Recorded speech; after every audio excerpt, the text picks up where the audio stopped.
So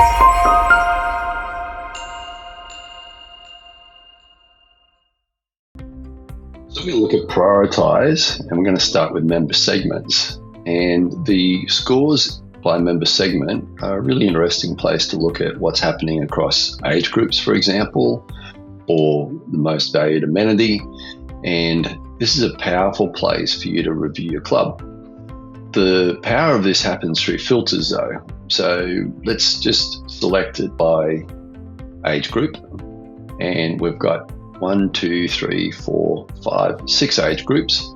And if we click on an age group, you can see the individual comments from that age group. So that's a really good way to look at things. If you feel that there's an issue, for example, in your 35 to 44s, you can click on it and go to the individual commentary and see what's going on there. And you can again filter to select information you want there. So, but coming back to member segments, there's an important element to this, and it is the filtering.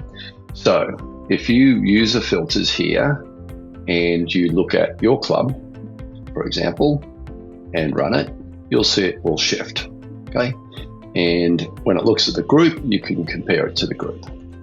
But important here is that you could look at, for example, cardio equipment. I want to look at what our members think at our club about the cardio equipment and run that.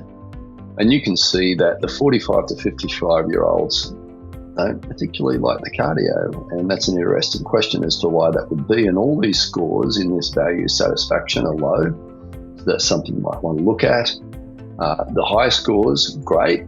We want to encourage that. An 8.5 is not bad, right? But once we start to get down to 7s or 5.5s, we should have a few concerns about that.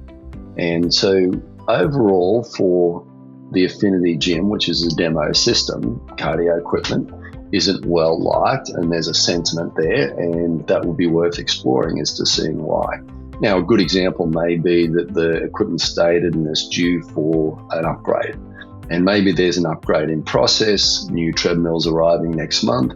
That's the sort of thing when you respond to the member, you can say that, hey, did want to let you know that we have 10 new treadmills arriving next month, that sort of thing. Because then a member might go, oh, wow, that's great. The old treadmills are not great. Looking forward to that. And you'll start an exchange and communicate things that you're doing. Obviously, you never promise anything that you're not doing. So talk to your manager or your owner to make sure that you're clear on the timelines or such. But it's a really good thing to convey to members if you're addressing issues that they're bringing up. So this is member segments in the prioritize section.